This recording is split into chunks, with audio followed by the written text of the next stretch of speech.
नमस्कार दोस्तों, स्वागत है आपका हमारे YouTube चैनल जीके ट्रैकर पे।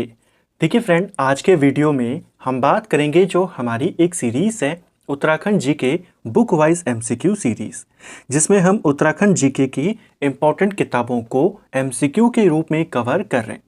धामी जी की पुस्तक हमारी चल रही है और इस सीरीज़ की आज हम 93वीं क्लास यहाँ पे कवर करेंगे। लास्ट वीडियो में हमने उत्तराखंड की यात्राओं से संबंधित सवालों को कंप्लीट किया था और जनजाति से जुड़े सवालों की शुरुआत करी थी। भोटिया जनजाति के बारे में हम जान रहे थे। आज हम वहीं से आगे कंटिन्यू करेंगे जहां हमने लास्ट वीडियो में छोड़ा था। अगर आपने हमारी इससे पहले की क्लासेस को नहीं देखा है या इससे पहले हमने जिन किताबों को कवर किया उनको नहीं देखा है, तो प्लेलिस्ट के माध्यम से आप उन सभी क्लासेस को देख सकते हैं। तो चलिए दोस्तों, आज की वीडियो शुरू करते हैं। आज का हमारा पहला सवाल है, रंगभंग प्रथा का संबंध किस जनजाति से है? तो देखिए, रंगभंग प्रथा या जिसे युवा गृह भी कहते हैं, आज के डेट में हालांकि यह समाप्त होने के कगार पर है, लेकिन ये जो प्रथा थी, रंगभंग प्रथा, किस जनजाति में प्रचलित थी? यह भोटिया जनजाति में प्रचलित है। ऑप्शन बी हमारा सही आंसर होगा। ठीक है, बेसिकली रंगभंग प्रथा जो होती थी या जिसे हम युवागृह भी कहते हैं, इसमें जो अविवाहित युवक युवतियां होती थी वो यहाँ पर मिलते थे और एक दूसरे को जानते थे और अपने साथी का चयन यहाँ पे करते थे। ठीक है, भोटिया समाज एवं संस्कृति से संबंधित पारस्परिक शब्दावलियों पर विचार करें।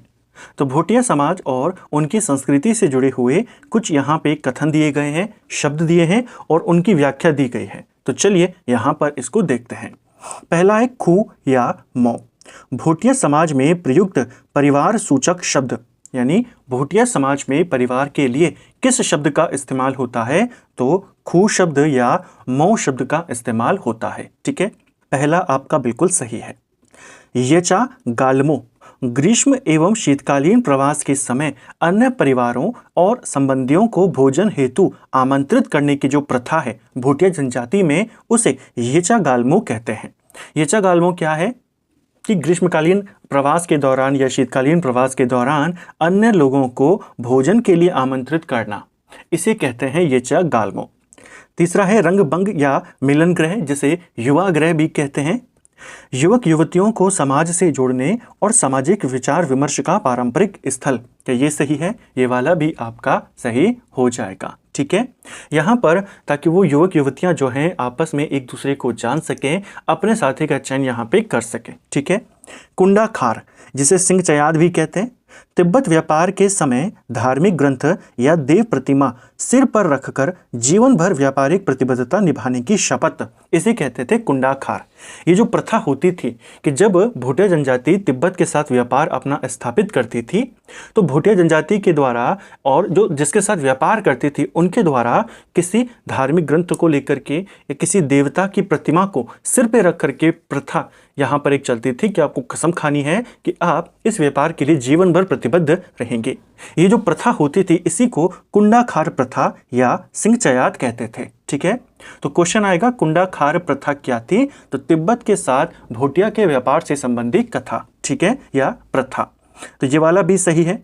पूछा है कौन सा सही सुमेलित है? ऑप्शन डी, चारों के चारों सही सुमेलित यहाँ पर दिए गए हैं। भूटांतिक व्यापारियों के तिब्बत में रहने वाले मध्यस्थ को क्या कहा जाता था? तो उत्तराखंड में जो 5 जनजातियां मुख्य रूप से निवास करती हैं, जिसमें आपकी भोटिया है, थारू है, बोक्सा, राजी और जौनसारी, इसमें एक अलग जनजाति की अगर आपको सेलेक्ट करना हो तो वो है भोटिया, क्योंकि प्राचीन काल में या पुराने समय में ये एक व्यापारिक जनजाति के रूप में काफ़ी प्रसिद्ध थे। तिब्बत के साथ इनका मुख्य रूप से व्यापार चलता था और तिब्बत के साथ या तिब्बत में जो अपना सामान बेचते थे वो व्यापार मध्यस्थ के माध्यम से चलता था, जो तिब्बत में रहता था, जिसे कहा जाता था मित्र। ऑप्शन बी हमारा सही आंसर होगा। ठीक है, तिब्बत में भोटिया उन लोगों का जो मित्र होगा वो कौन होगा, वो कैसे डिसाइड होता था, उसके लिए अलग रस्म की जाती थी कुंडाखार प्रथा के अलावा।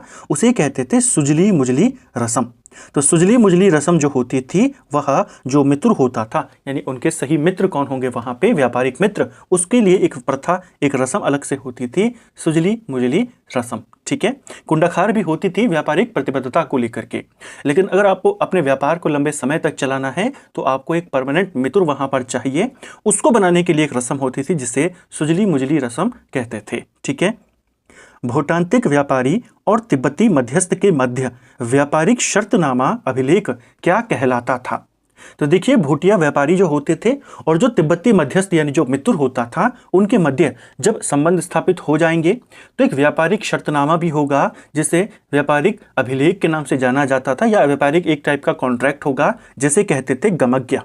ऑप्शन ए आपका सही आंसर होगा। ठीक है, बेसिकली कुंडाखार प्रथा होने के बाद, कसम खाने के बाद, मित्र स्थापित होने के बाद एक व्यापार का शर्तनामा लिखा जाता था, उसे गमज्ञा कहते थे। ठीक है, ऑप्शन ए आपका सही आंसर होगा। क्वेश्चन आता भी है कि गमज्ञा पद्धति का संबंध किससे है? तो भूटिया का व्यापारिक तरीका था ये तिब्बत के साथ। इसके माध्यम से बेसिकली किसी एक बड़े पत्थर के दो टुकड़े कर दिए जाते थे। एक टुकड़ा भूटिया जनजाति का जो व्यक्ति होता था वो अपने पास रखता था, दूसरा जो तिब्बती होता था वो अपने पास रखता था। तो अगली बार जब दोनों मिलेंगे तो पहले उन पत्थर को वहां पे मिलाया जाता था, उसके बाद ही व्यापार आगे होता था। ठीक है, तो ये जो गमज्ञा पद्धति है, भूटिया जनजाति से इसका संबंध है, तिब्बत के साथ व्यापार से जुड़ा है। ठीक है, भूटिया जनजाति में प्रत्येक 12 वर्ष में आयोजित होने वाले प्रसिद्ध कंडाली उत्सव, जिसे किरजी उत्सव कहते हैं, के संबंध में कौन सा कथन असत्य है? गलत वाला आपने बताना है। चलिए देखते हैं। यह उत्सव हर 12 साल में अगस्त सितंबर माह में आयोजित होता है। तो पहला आपका बिल्कुल सही होगा। जो कंडाली उत्सव है यह मुख्य रूप से आपका भूटिया जनजाति का एक प्रसिद्ध त्यौहार है, प्रसिद्ध उत्सव है, जो हर 12 साल में आयोजित होता है अगस्त सितंबर के माह में। ठीक है, मान्यता के अनुसार 1841 में जोरावर सिंह के आक्रमण के समय महिलाओं ने कंडाली, जिसे बिच्छू घास कहते हैं, कि झाड़ी में छिपे सैनिकों को पीछे खदेड़ा था। क्या ये सही है? देखिए, कंडाली उत्सव को लेकर के कुछ मान्यताएं मानी जाती है जिसमें दो ज़्यादा इंपॉर्टेंट है। एक तो है कि 1841 में लद्दाख का जो यहाँ का राजा था जिसका नाम था जोरावर सिंह, तो लद्दाख से जोरावर सिंह आक्रमण करता है यहाँ पे, और यहाँ की जो महिलाएं थी वे कंडाली घास के पीछे छुपी थी, क्योंकि ज़्यादातर जितने भी पुरुष थे भूटिया जनजाति के व्यापार के सिलसिले में बाहर थे। तो कंडाली के झाड़ी के पीछे वे छिपे थे, यानी कंडाली की जो घास थी उसने उनकी जान यहाँ पर बचाई। जो कंडाली का झाड़ होता है या कंडाली जो घास होती है ये 12 वर्ष में एक बार खिलती है, तो इसलिए फिर इस त्यौहार को 12 वर्षों में एक बार मनाना शुरू किया गया, जोरावर सिंह के आक्रमण में रक्षा करने के लिए। दूसरी कहानी यह है कि अन्य मान्यता अनुसार कंडाली पौधे के प्रयोग से बीमार पुत्र की मृत्यु होने पर माँ द्वारा दिए गए श्राप के कारण इसे 12वें वर्ष नष्ट किया जाता है। इसको लेकर, इस कंडाली उत्सव को लेकर एक मान्यता और भी है कि इस इलाके की एक महिला थी जिनका 12 वर्षीय पुत्र बीमार पड़ गया था। कई सारी स्थानीय जड़ी बूटी का उन्होंने इस्तेमाल किया, कुछ असर नहीं हुआ। कंडाली का इस्तेमाल किया जिससे उनके पुत्र की मृत्यु हो गई। तो महिला ने इलाके के सभी कंडाली के पौधों को नष्ट कर दिया और फिर कंडाली को श्राप दिया कि तेरी वजह से मेरे 12 वर्षीय पुत्र की मृत्यु हुई है, तो हर 12 साल में तेरा भी नाश होगा और हर 12 साल में दोबारा से कंडाली लगेगी। तो इसीलिए कहा जाता है कि हर 12 साल में कंडाली उत्सव होता है। इतना डीप में नहीं जाएगा कि आपसे कारण पूछे। दो मान्यताएं हैं जो ज़्यादा चलती हैं। कथन वाले में आ सकता है कि क्या ये सही है, तो दोनों के दोनों आपके सही हैं। यह उत्सव केवल उत्तरकाशी की जाड़ भूटिया जनजाति के द्वारा नव वर्ष के अवसर पर मनाया जाता है। क्या ये सही है आपका? ये वाला आपका गलत होगा। जो ये वाला उत्सव है हमारा, ये मुख्य रूप से एक तो उत्तरकाशी में नहीं मनाते, ये मनाते हैं मुख्य रूप से पिथौरागढ़ में। दूसरा, ये जाड़ भूटिया का नहीं है, ये मुख्य रूप से शौका जो भूटिया है, शौका जो जनजाति है भूटिया की उपजाति, इनका मुख्य त्यौहार है। ठीक है, और ये नव वर्ष के अवसर पे नहीं होता, ये अगस्त सितंबर में होता है। ठीक है, डी वाला आपका गलत है। क्यों है, क्या क्या गलत है, उस सब हमने देखा। भूटांतिक बोली में आभूषणों को क्या कहते हैं? तो भूटिया लैंग्वेज में आभूषणों के लिए शाली पुली शब्द का इस्तेमाल होता है। ऑप्शन डी सही आंसर होगा। यहाँ पर इनके जो आभूषण हैं कई बार उनके नाम पेपर में आए हैं। जैसे एक पेपर में आया था बलडंग क्या होता है, तो बलडंग एक प्रकार के सिक्कों की माला है, भोटिया जनजाति में ज़्यादा प्रचलित है। तो एक तो ये याद करेंगे कि आभूषणों के लिए क्या कहते हैं, आभूषणों के लिए सालीपुली कहते हैं। प्रमुख आभूषणों की बात करें तो उसमें एक है बलडंग, जिसे गले में पहना जाएगा क्योंकि बेसिकली माला है। किस चीज की माला, सिक्कों की माला, चांदी के सिक्कों की माला को बलडंग कहते हैं। इसके अलावा अंगूठी के लिए भोटिया जनजाति में किस शब्द का इस्तेमाल होता है, तो लक्षवेप शब्द का इस्तेमाल होता है अंगूठी, ये होती है अंगूठी, ठीक है। इसके अलावा और भी इंपॉर्टेंट है इनके, जैसे एक है छांकरी वाली। छांकरी वाली जो है ये गले में पहना, ये सिर में पहना जाता है, ये भी एक आभूषण है भोटिया जनजाति का, ठीक है। भोटिया जनजाति के परिधानों एवं आभूषणों के संदर्भ में निम्नलिखित में से सही युग्म सुमेलित नहीं है। तो उनके परिधान और उनके आभूषणों को लेकर के एक सवाल है, मिलान आपने करना है कौन सा गलत है। पहला, च्यूंग भाला, महिलाओं का मूल ऊनी परिधान, उसे च्यूंग भाला कहते हैं। तो देखिए च्यूंग भाला या च्यूमाला जो है भोटिया जनजाति में महिलाओं का एक परिधान है। इसमें देखिए च्यूंग भाला है, इसके अलावा च्यूंग कला है, च्यूबती है, ये सारे क्या हैं, ये महिलाओं के परिधान है भोटिया जनजाति में, ठीक है। वपकन क्या होता है, जाड़ भोटिया पुरुषों के द्वारा घुटनों तक पहना जाने वाला एक चोगा, उसे कहते हैं वपकन। जैसे हाल ही में आपके पास एग्जाम में आ गया था, कोई शब्द दिया था कि ये होता क्या है, हो सकता है अगली बार दे दे च्यूंग भाला होता क्या है, ये भोटिया जनजाति से संबंधित है और एक परिधान है किसका, महिलाओं का। वपकन की बात करें तो ये भोटिया जनजाति की जाड़ भोटिया जो उपजाति है उससे संबंधित है और ये पुरुषों का परिधान है। खोंगली और बलडंग गले में पहने जाने वाली हंसुली और सिक्कों की माला, ये वाला भी सही है। और छापड़ा पुरुषों के द्वारा सिर पर बांधे जाने वाली सूती पगड़ी, क्या इसे छापड़ा कहते हैं, क्या ये सही है, ये वाला आपका गलत हो जाएगा। भोटिया जनजाति में सिर पर बांधे जाने वाली पगड़ी के लिए कहा जाता है शियले, इसको याद करेंगे, पगड़ी के लिए शियले शब्द का इस्तेमाल होता है, ठीक है, ना कि छापड़ा शब्द। जो छापड़ा है भोटिया जनजाति का एक स्थानीय या क्षेत्रीय नाम या उनका एक उपवर्ग है ये, ठीक है। भोटिया जनजाति में छोटे बच्चों को बुरी नज़र से बचाने एवं चिरायु रखने हेतु बुजुर्गों द्वारा बच्चे को पीठ में शॉल या कपड़े से बांधकर मुख्य द्वार को 9 बार अंदर बाहर कराने वाला पारंपरिक संस्कार कौन सा है। तो भोटिया जनजाति में छोटे बच्चों को बुरी नज़र से बचाने के लिए एक रिवाज यहाँ पे फॉलो किया जाता है, एक संस्कार को फॉलो किया जाता है। तो कोई बुजुर्ग व्यक्ति कपड़े के माध्यम से या शॉल के माध्यम से उसको अपनी पीठ पर बांधेगा और 9 बार जो मुख्य द्वार है उसे अंदर बाहर करेगा। इसको कहा जाता है भूमो संस्कार। एक पेपर में सीधा सवाल आया था कि भूमो संस्कार का संबंध किस जनजाति से है, भूमो, पुस्ययुमो, ये क्वेश्चन आते हैं कि पुस्ययुमो किससे संबंधित है, भूमो किससे है, गवन संस्कार किससे है, तो ये सारे के सारे हमारे भोटिया जनजाति से जुड़े हैं, ठीक है। जो पुस्ययुमो संस्कार है यह मुंडन संस्कार से जुड़ा हुआ है, इसको भी याद करना। और गवन संस्कार जो है यह मृत्यु से जुड़ा हुआ है, अभी हम इसके बारे में बात करेंगे। भूमो, प्रस्वोमो एवं बुढ़ानी संस्कार किस जनजाति के हैं। तो देखिए ये सारे के सारे जो संस्कार हैं मुख्य रूप से किस जनजाति में प्रचलित हैं, ये प्रचलित हैं भोटिया जनजाति में। भूमो क्या है, छोटे बच्चों को नजर से बचाने हेतु। प्रस्वोमो क्या है, एक प्रकार का मुंडन संस्कार, ठीक है। और बुढ़ानी क्या है, तो भोटिया जनजाति में जब बालक 20 वर्ष की अवस्था को प्राप्त कर लेता है तो एक आयोजन यहाँ पे होता है जिसमें ऑफिशियली बच्चे को 20 साल का माना जाता है या घोषित किया जाता है, ठीक है। सभा कोमो के नाम से भी इसको जानते हैं। ऑप्शन सी सही आंसर होगा। यह जो बुढ़ानी संस्कार है मुख्य रूप से जो शौका भोटिया है इनमें प्रचलित है। निम्नलिखित में से कौन सा मृत्यु संस्कार भोटिया जनजाति में पाया जाता है। तो मृत्यु संस्कार है कौन सा इनमें से, गवन संस्कार। ये भी पेपर में आया है कि गवन संस्कार कैसा है या किसमें ये माना जाता है, तो यह भोटिया जनजाति से जुड़ा हुआ है, ठीक है। इसे मृत्यु के समय ही किया जाता है, शुभ कार्यों में इसको वर्जित किया गया है, शुभ कार्यों में ये संस्कार नहीं होता, यह एक मृत्यु संस्कार है, ठीक है। भोटिया या शौका समाज में विवाह के लिए प्रयुक्त शब्द तथा पारंपरिक विवाह रस्मों का कौन सा युग्म सही है। तो यहाँ पर भोटिया समाज में या शौका जनजाति, बेसिकली हमने लास्ट वीडियो में बात करी थी, पिथौरागढ़ में रहने वाली भोटिया जनजाति को शौका कहते हैं, जो उत्तरकाशी में रहती है उनको जाड़ कहते हैं, जो चमोली में रहते हैं उनको तोलछा या मारछा कहते हैं। ठीक है, तो भोटिया जनजाति विशेषकर शौका समाज में विवाह के लिए किट शब्द का इस्तेमाल होता है और पारंपरिक विवाह रस्में कौन सी है उसके आपने यहाँ पे देखना है। तो देखिए, विवाह के लिए दामी शब्द का इस्तेमाल होता है भोटिया जनजाति में, ये तो सही है। सगाई के लिए थोमो या थोचुम शब्द का इस्तेमाल होता है, ये भी सही है। व्यवस्था विवाह जिसे थोचिमो या देखंत प्रथा कहते हैं, ये वाला भी आपका सही। व्यवस्था विवाह यानी कि अरेंज मैरिज, तो अरेंज मैरिज का भी प्रावधान भोटिया जनजाति में है। गंधर्व विवाह का भी प्रावधान भोटिया जनजाति में है। अरेंज मैरिज के लिए यहाँ पे देखंत प्रथा या थोचिमो शब्द का इस्तेमाल होता है।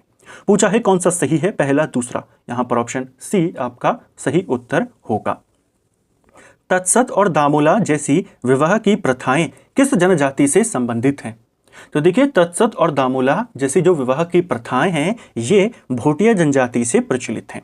हमने देखा कि भोटिया जनजाति में विवाह के लिए किस शब्द का इस्तेमाल होता है, विवाह के लिए दामी कहते हैं। तो विवाह को ये लोग दामी कहते हैं, विशेषकर शौका जनजाति। विवाह की दो इंपॉर्टेंट प्रथाएं भोटिया जनजाति में प्रचलित हैं, एक है तत्सत और एक है दामोला। ठीक है, जो तत्सत है इसमें बारात के साथ दूल्हा भी जाता है दुल्हन के घर में, और जो दामोला है इस वाली प्रथा में जो दूल्हा है वो नहीं जाता, केवल बारात जाती है और दूल्हे के नाम पर वहां से दुल्हन को लाया जाता है। ठीक है, तो ये इसमें बेसिक अंतर है, तत्सत और दामोला। तो ये भोटिया जनजाति के विवाह की प्रथाएं हैं। सगाई के लिए क्या कहते हैं, तो सगाई के लिए मैंने आपको कहा थौची या थोमो या थोचुम ये कहा जाता है। भोटिया जनजाति जो है ऋतु प्रवास करती है, ग्रीष्मकालीन में भी और शीतकालीन में भी अलग अलग जगहों पर ये निवास करते हैं। ज्यादातर इनके जो वैवाहिक कार्यक्रम होते हैं इनके शीतकालीन आवासों पर होते हैं। ठीक है, कमेंट बॉक्स में आपने बताना है इनके शीतकालीन आवास को क्या कहते हैं। लास्ट वीडियो हमने बात करी थी इनके गर्मियों के आवास को क्या कहते हैं, शीतकालीन आवास को क्या कहते हैं। ठीक है, विवाह के अवसर पर एक फेमस नृत्य इनके द्वारा किया जाता है जिसे पौड़ा नृत्य कहते हैं। ठीक है, कौन सी जनजाति अपने निकट संबंधियों के लिए स्वारा शब्द का प्रयोग करती है? तो किस जनजाति में अपने निकट संबंधियों के लिए स्वारा शब्द इस्तेमाल होता है? ये मुख्य रूप से भोटिया जनजाति में होता है। ऑप्शन ए आपका सही आंसर होगा। ठीक है, पौड़ा नृत्य किस जनजाति के द्वारा किया जाता है? तो पौड़ा नृत्य बेसिकली यह भोटिया जनजाति में विवाह के अवसर पे होता है। एक प्रकार का ये युद्ध नृत्य भी है, हमने इसके बारे में पढ़ा भी है। यह भोटिया जनजाति से जुड़ा हुआ है। ऑप्शन बी सही आंसर होगा। कुमाऊं में इसके समान होता है छोलिया नृत्य, गढ़वाल में इसके समान होता है सरौ नृत्य। अब हालांकि युद्ध वगैरह तो होते नहीं हैं, तो ये विवाह के अवसर पे होता है, मेहमानों के स्वागत के लिए इसको वहां पे किया जाता है। ठीक है, भोटिया जनजाति के लोक जीवन से जुड़ी पूजाओं का सही मिलान करें। तो यहाँ पर कुछ इंपॉर्टेंट पूजा दिए गए हैं और वो कब होते हैं, क्यों होते हैं, वो आपने बताना है। सबसे पहला है गबला पूजन।